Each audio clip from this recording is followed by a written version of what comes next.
uma saudação por estarmos aqui mais uma vez, num plenário cujo objetivo, como a Manuela já disse também, é para além de podermos aqui apresentar uma proposta para a ação reivindicativa no momento em que nós já começamos a ter desenhado o quadro político que vamos ter pela frente, nomeadamente a partir do Orçamento do Estado, mas também na sequência de uma reunião que já tivemos com o Ministro, finalmente, no final de janeiro, e podermos aqui partir pedra, como se costuma dizer, mas não só, podermos também avançar com as nossas opiniões relativamente àquilo que achamos que deverá ser o caminho da nossa ação de pressão sobre o Ministério da Educação, sobre o Governo, para dar resposta aos problemas, não só dos professores, sim, mas também da escola pública e de uma forma geral da educação.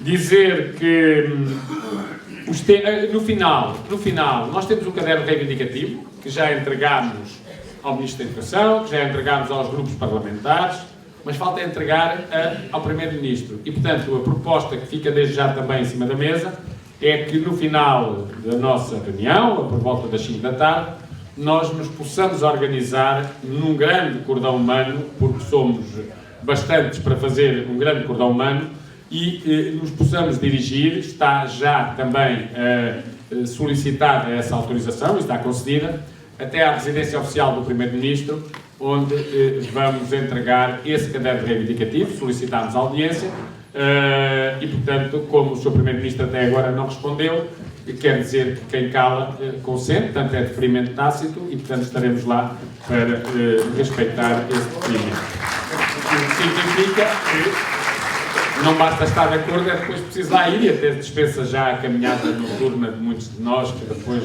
com as viagens que vamos fazer, já chegaríamos tarde a casa.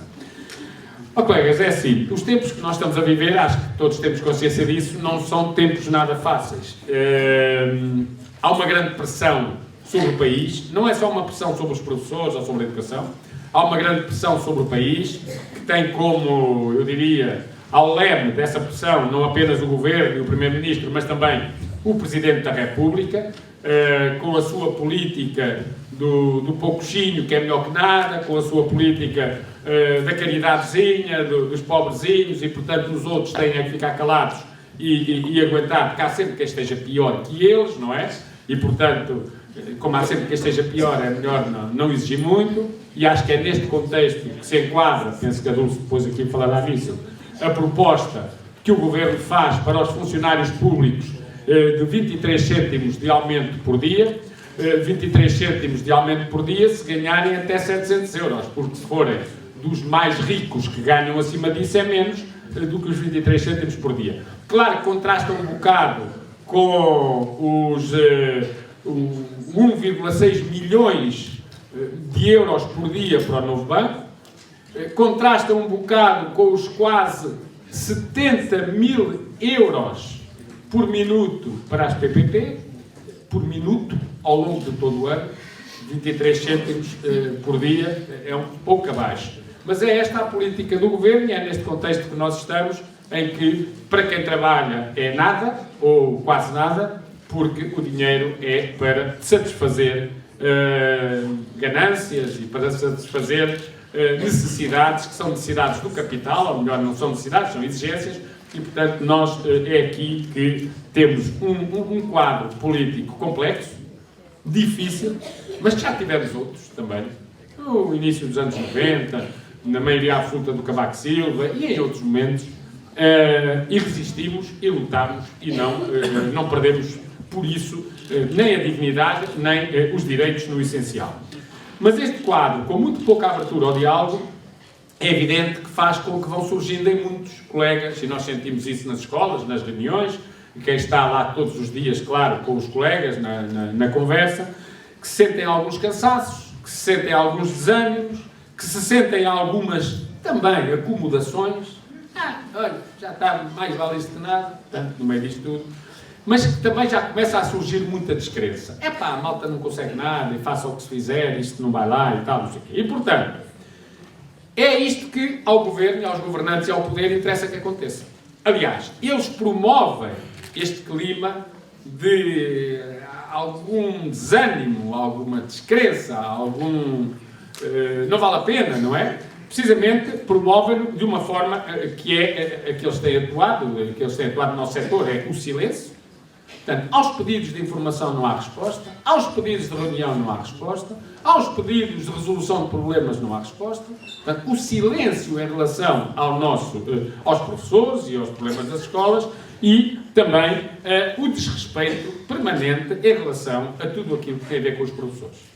Se um professor tem uma situação que não é normal nem defensável de agressão de um aluno, no dia ele é suspenso, processo sumário, é condenado à agressão, e ninguém põe isso em causa, mas se no mesmo dia ou no dia seguinte um professor for violentamente agredido, não há uma palavra de condenação contra as agressões aos professores. Pode haver sobre a violência em geral, mas sobre a situação concreta de agressão a professores ou a trabalhadores não docentes, aí é o silêncio absoluto, não há nada.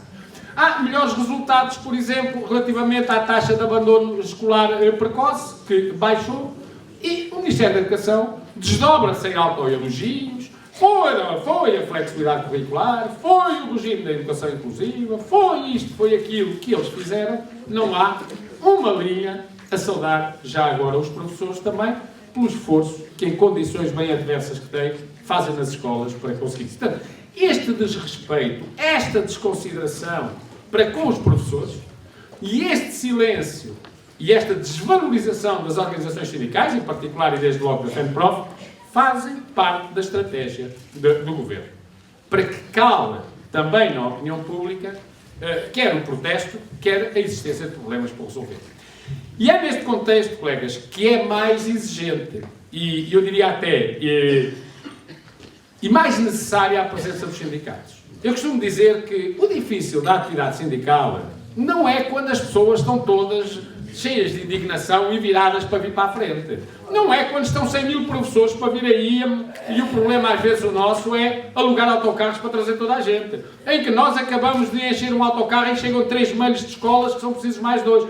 Não é, aí é fácil. Aí é só uma questão até mais burocrática de garantir que temos transporte para todos. O problema aqui, e é este o grande desafio que se coloca aos sindicatos e hoje aos nossos também, é precisamente nos momentos.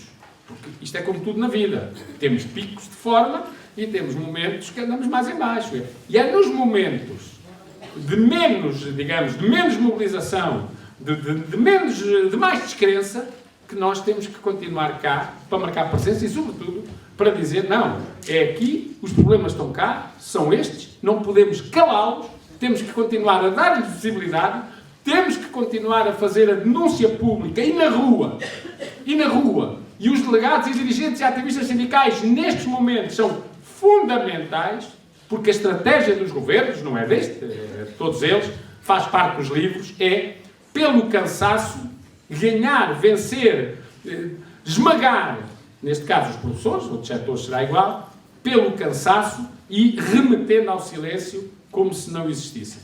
E, portanto, é isto que nós temos que contrariar. E é aqui é que fazem falta os sindicatos. E não é os sindicatos para sentarmos o rabinho no sofá à noite, como alguns fazem, e irmos para lá bombar umas coisas extraordinárias. Eu fazia que acontecia. Eu agarrem-me se não o bato. Essas coisas assim, não é? Eram precisas, eram lutas daquelas que um diabo até dava aí a volta ao mundo e não sei o quê. Portanto, isso é fácil, lá escrever. O problema é o que é feito e, sobretudo, como é que se ganham os professores para se mobilizarem e voltarem a fazer a pressão. Isso é que é mais difícil. E, portanto, é isso mesmo que é o desafio que hoje aqui se coloca. Dizer que nós reunimos com o Ministro foi uma reunião muito negativa. Aliás, podíamos ter um bocadinho de expectativa de pode ser que agora é uma legislatura diferente, é uma nova legislatura, que haja ali alguma alteração, mas não houve, colegas.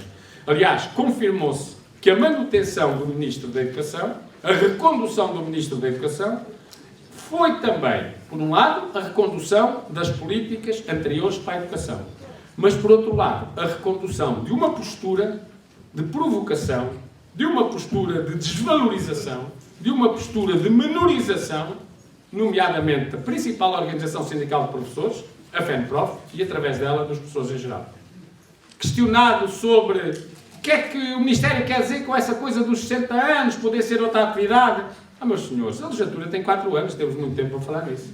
questionado sobre o que é que o Governo quer dizer sobre, sei lá, as questões das carreiras no programa, aquilo não é claro, a resposta é registro que os sindicalistas leram os documentos do Governo. Portanto, as respostas são estas, não são outras. E, portanto, aquilo que acaba por ser... mas depois vai fazer uma exigência. É que o Ministério da Educação, o Governo, estão dispostos a abrir avenidas de diálogo desde que os sindicatos tenham a atitude positiva de não se querer meter em becos sem saída. E o que é que são os becos sem saída? É nós acharmos que o tempo de serviço tem que ser recuperado até o último dia. É nós acharmos que as ultrapassagens não podem continuar. É nós acharmos que os professores que estão retidos no 4º e 6º escalão têm que poder progredir como os outros. É nós querermos que as pessoas que têm 40 anos de serviço já feitos possam aposentar e que os que têm muitos anos de precariedade possam entrar nos quadros. É nós querermos que os horários de trabalho sejam regularizados e, portanto, que cumpram a lei. Isso são becos sem saída. As avenidas de diálogo é nós irmos atrás do ministro. É nós acharmos que o Estatuto da Carreira Docente está a suportar uma carreira que não é sustentável e deixarmos que ele a reveja em baixa. Ou deixarmos que arranjem concursos que recuperem as antigas bolsas de contratação de escola ou alguma coisa. Se estivermos de acordo com isso, o Sr. Ministro está aberto ao diálogo. Porque o diálogo e a negociação, como nós concluímos naquela reunião, são as que ele entende, quando ele entende, como ele entende e com a solução e o produto final que ele também entende. Ora, isso pode ter a certeza o Ministro da Educação. É que esse não vai ser o caminho da FENPROF, porque os professores têm direito a ver respeitados os seus direitos e a ter melhores condições de trabalho do que aquelas que eles têm. E, portanto, não há ministro nenhum, chame-se ele Tiago Brandão Rodrigues ou outro qualquer, que venha dizer ao movimento sindical, ou à FENPROF em particular, que o caminho a seguir é o caminho que ele quer. Porque nós estamos, sempre foi essa a nossa postura. Ao contrário de outros, seja um governo à direita, ao centro, mais à esquerda, em cima ou em baixo, a FENPROF apenas tem que assumir a representação dos interesses daqueles que são a razão de ser da sua existência, que são os professores, e nenhum interesse político, nem nenhum partido, nem nenhum governo. Dizer também que foi aprovado o Orçamento do Estado. Bem, o Orçamento do Estado veio confirmar aquilo que nós sabíamos. Nenhum dos problemas, dos principais problemas, foi resolvido ou merece uma resposta. E não foi por falta de propostas. Porque aqueles que hoje se ouve dizer na comunicação social, que são os parceiros do governo e por aí fora, bem as apresentaram. Houve propostas em número suficiente e que iam ao encontro das reivindicações dos professores, do PCP, do Bloco de Esquerda, do Partido Ecologista aos Verdes, do PAN até. E o que fez o governo em relação a elas? Rejeitou-as todas. O PS rejeitou-as todas. Tinha lá muitas. Umas com medidas mais rápidas, outras menos rápidas. Zero. E, portanto, quando assim é, significa que no seu isolamento nós hoje temos um Orçamento do Estado que, de facto, faz com que a educação seja uma área, das áreas sociais importantes, absolutamente suborçamentada. Aliás, neste Orçamento do Estado, e através do processo do processo de municipalização, o que está ali é, efetivamente, um retrocesso na educação. Este Orçamento de Estado para a educação representa um retrocesso, porque significa não apenas que o que já era mau fica mal, o que não era tão mau continua na mesma, mas porque se efetivamente consolidar o caminho da chamada descentralização, como eles dizem para enganar o Zé Povinho, ou seja, pelo processo de municipalização, nós teremos um forte e grave retrocesso no setor da educação, com situações que basta olharmos para o passado no nosso país, ou olharmos para os exemplos de outros países, para percebermos que se corre o risco de termos um país a várias velocidades, o acentuar de assimetrias e quebras até no financiamento. Para nós a questão não é só o problema de financiamento. Há quem diga, e muitos autarcas dizem, que para receber as competências sem receber os recursos, o envelope financeiro, como lhe chamam, isso é mau. Não é só isso que é mau. É que há competências que não têm que ser dos autarcas. Há competências que têm que continuar a ser das escolas. Não têm que ser dos municípios. Não têm que se meter na vida das escolas. E aquilo abre as portas a graves ingerências dos municípios nas escolas, mas, mais até do que isso, ou não apenas isso, também diminui a autonomia das escolas, inclusivamente procurando, porque está no programa do Governo, adequar o atual regime de gestão ao processo de descentralização, ou seja, acabar com ainda eventuais pequenas resistências que as escolas possam ter à entrada dos municípios pelas escolas adentro. Mas sobre isso, com certeza, também teremos aqui outras intervenções que aqui serão feitas. Em nossa opinião, os problemas da educação, sejam os das escolas públicas, sejam da ação social escolar, sejam de outros apoios às famílias e aos estudantes, sejam dos professores, os problemas da educação têm que contar necessariamente com verbas suficientes para dar resposta a esses problemas. Não vale a pena dizer que não é preciso, a questão dos recursos financeiros, já está sempre a falar-se. Não, é preciso. Sem ovos não se fazem omeletes, sem verbas não se resolvem problemas, que muitos deles têm que ter medidas que exigem a que haja, evidentemente, um reforço de recursos, e neste caso também de professores, com o rejuvenescimento, a saída de uns, a entrada de outros, mais apoios, mais funcionários e mais respostas, nomeadamente ao nível da carreira e ao nível também da estabilidade dos professores. E não é por acaso, é mesmo por isso, que as recomendações internacionais de organizações como a Internacional de Educação, a própria CDE e outras que atuam no plano da educação, a nível internacional, consideram que os Estados devem despender em verbas para a educação, de financiamento público, qualquer coisa que represente, ou um valor que represente 6% do PIB, ou seja, do Produto Interno Bruto dos países, da riqueza produzida em cada ano pelo país. Pois, Portugal tem um orçamento que na educação representa 3,4%. É cerca de metade do que era preciso. É natural que os problemas não tenham solução, porque se não há meios para lhe dar combate. Não é? Já estivemos perto dos 6%. Em 2002 estava em 5,2% do PIB. Depois foi sempre a descer. Curiosamente, até em 2014, em pleno período da Troika, estava em 4%.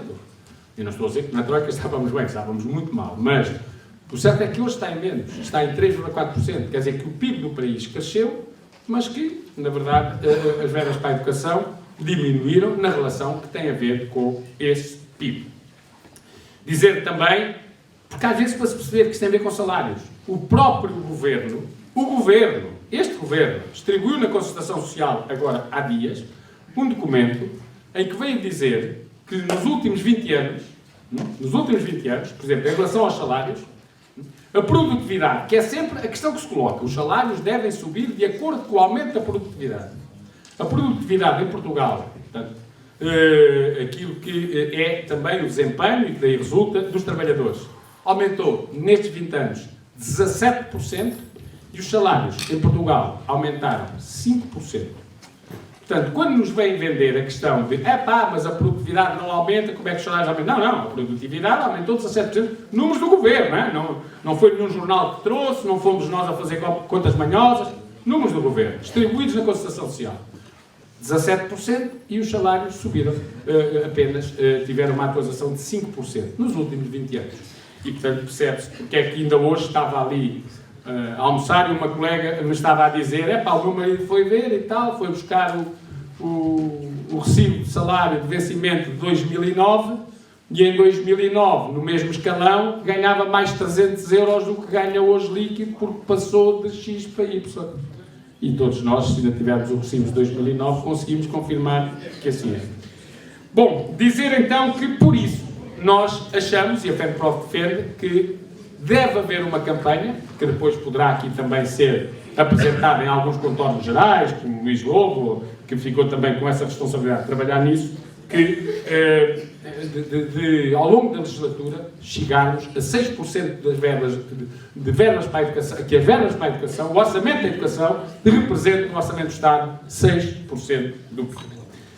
Agora, é assim, as dificuldades são grandes, a pressão é muita, em alguns casos há um desencanto muito grande, há um desânimo, enfim, por vezes que leva as pessoas até a fazerem opções complicadas. Isto, ora é rosa, ora é laranja, ora é laranja, ora é rosa, estou farto disto, já chega. Colegas, é assim, atenção, que a alternativa à rosa e à laranja não é o negro do fascismo que ainda hoje tem crimes que não deixaram de deitar cheiro. por muito popularucho que ele apareça. Por muito popularucho que ele apareça, não é?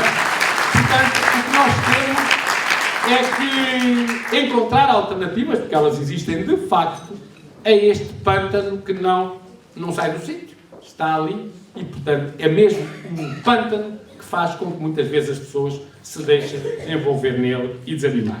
E não pode ser. Porque nós temos tido momentos dificílimos e às vezes a malta diz: epá, e a malta faça o que faça, a luta das pessoas, aquilo não serve para nada. Oh, colegas, eu estava ali, assim, a pensar, estava aqui a escrever, e isso não é verdade. Porque se não fosse a luta dos professores e se não fosse a luta organizada pelos sindicatos dos professores, oh, colegas, provavelmente não tínhamos derrotado uma coisa que todos acharam que era muito difícil, como, por exemplo, não tínhamos derrotado a PAC. Aquela prova que eliminou milhares de professores dos concursos. Não tínhamos derrotado as BCE. Não tínhamos derrotado a requalificação, onde chegaram a estar mais de 5 mil professores para ir para lá e que depois não ficou lá ninguém.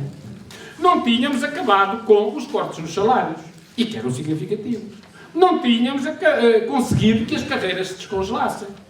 Não tínhamos conseguido que a sobretaxa do IRS tivesse acabado. E se andarmos mais para trás, não tínhamos conseguido que se calhar a divisão entre professores e titulares tivesse também ela acabado.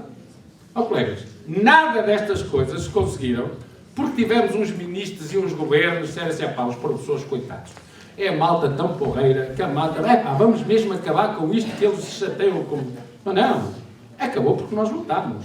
Acabou porque a nossa luta não foi uma luta de nós fazemos hoje uma grande greve e amanhã uma grande manifestação e no outro dia uma abaixo-assinado e no outro dia numas vigílias.